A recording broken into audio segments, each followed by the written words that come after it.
আসসালামু আলাইকুম ওয়া রাহমাতুল্লাহি ওয়া বারাকাতুহু। শিক্ষার্থী বন্ধুরা, আজকে আমরা শুরু করলাম 11 নম্বর অঙ্ক।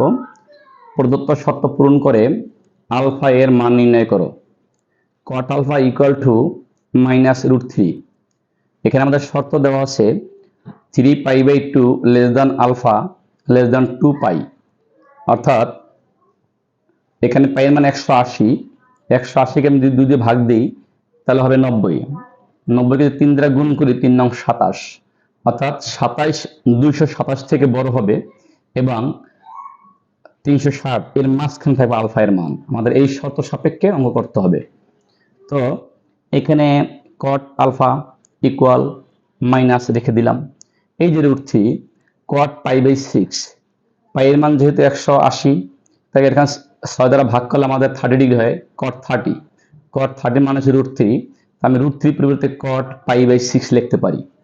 এখন যদি আমি এই cot আলফা রেখে দেই ইকুয়াল থাকলো, এখন এটাকে লসাগু করব। আমি এমন ভাবে ভাঙাই নেব যে ওই সবসময় 90/2 সাথে। তো এখন আমি দেখব যে এই শর্ত সাপেক্ষে এটা কোন চতুর্ভাগে অবস্থিত, আমি সেখানে আগে যাব।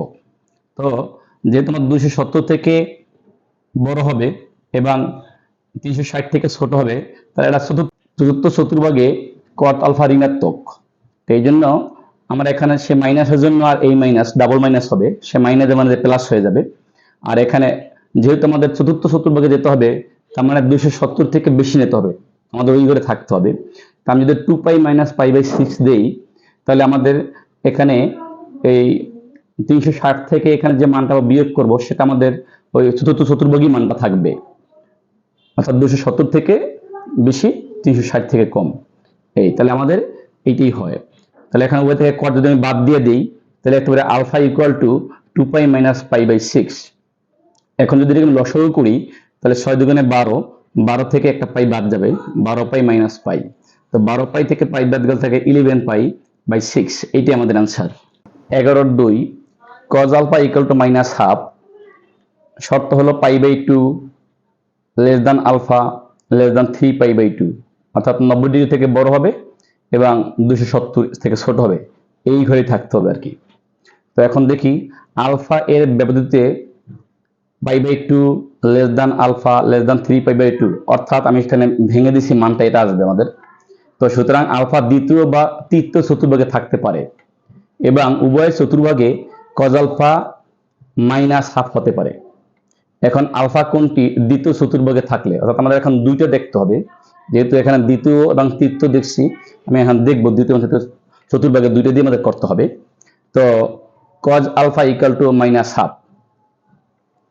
তো cos alpha equal to minus cos কত ডিগ্রিতে হাফ সেটা আমার মানটা দেখতে হবে। তো cos π/3, পাই মান যেহেতু 180 তাহলে এখানে আমি 3 দ্বারা ভাগ করলে 60 ডিগ্রি। তো cos 60 ডিগ্রিতে মান হাফ। এখন cos আলফা ইকুয়াল টু এইটা দ্বিতীয় চতুর্ভাগে অবস্থিত। এখন দ্বিতীয় চতুর্ভাগে cos আলফা ঋণাত্মক, তো সেই মাইনাসের কারণে মাইনাসের মান প্লাস হয়ে গেছে।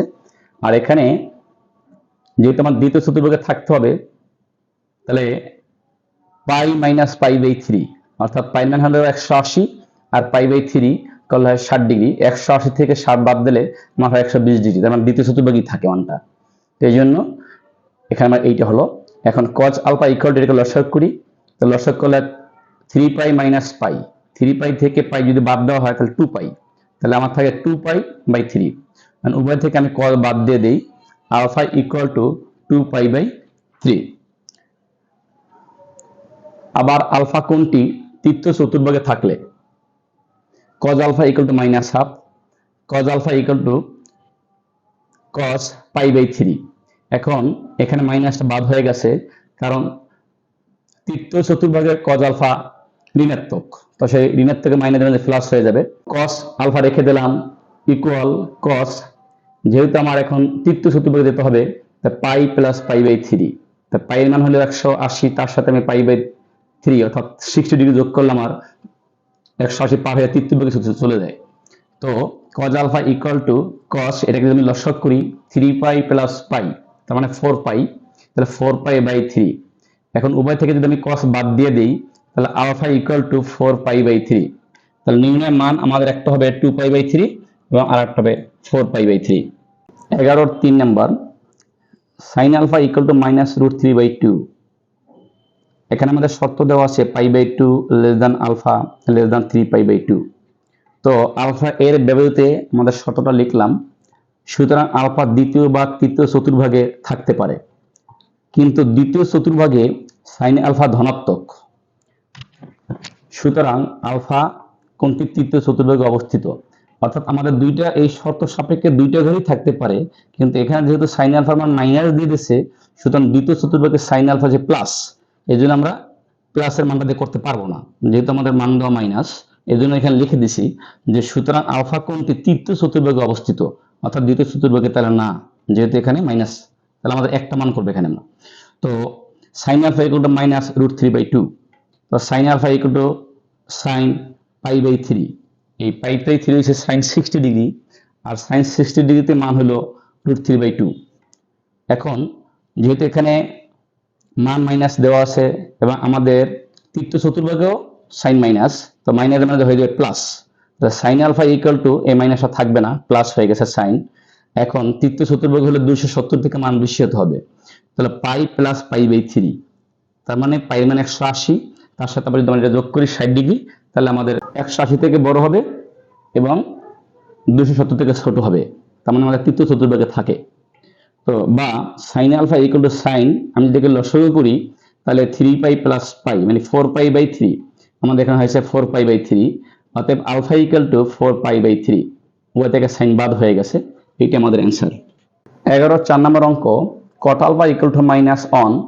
শর্ত হলো pi less than alpha less than 2π, অর্থাৎ 180 থেকে বেশি এবং 360 এর কম, এর মাঝে থাকবে আলফার মান। তো আলফা এর ব্যবহৃতে আমি শর্তটা লিখেছি। সুতরাং তৃতীয় বা চতুর্থ চতুর্ভাগে আলফা থাকতে পারে, কিন্তু তৃতীয় চতুর্ভাগে আমাদের কট আলফা হলো ধনাত্মক। সুতরাং আলফা কোনটি চতুর্থ চতুর্ভাগে অবস্থিত, জাস্ট আগের অঙ্কটার মতোই, যে যদি এখানে মাইনাস মান দেওয়া, তাহলে আমাদের ধনাত্মক মান যেখানে আছে সেই চতুর্ভাগে সেটা গ্রহণযোগ্য হবে না, আমাদের মাইনাসের মানটা যে চতুর্ভাগে থাকবে সেটাই নিতে হবে। তাহলে এখানে সেটা আছে আমাদের চতুর্থ চতুর্ভাগে। তো লিখলাম cot alpha equal to -1। তো cot alpha equal to -cot π/4, অর্থাৎ পাই এর মান হলো 180, 180 কে 4 দ্বারা ভাগ দিলে হয় 45 ডিগ্রি। তো cot 45 এর মান হলো 1, আমি সাইড নোট লিখে দিছি। এখন cot alpha equal to, এখন ওই যে মাইনাস cot 2π - π/4, তাহলে এখানে পাই এর মান হলো 180, 180 এর সাথে গুণ দিলে 360 হবে, আর এখানে পাই এর মান 180 ভাগ করলে হবে 45 ডিগ্রি, তাহলে 360 থেকে 45 ডিগ্রি মান বাদ দিলে আমাদের চতুর্থ চতুর্ভাগই থাকে মানটা। তো এখানে কট আলফা থাকবে, এখানে কট থাকলো, এখানে যদি লসাগু করি 4 দ্বিগুণে 8, 8 থেকে 1 বাদ দেব থাকবে 7, তার 7π/4। উভয় থেকে যদি আমি কট বাদ দিয়ে দিই তাহলে আলফা ইকুয়াল টু 7π/4, এটি আমাদের অ্যান্সার।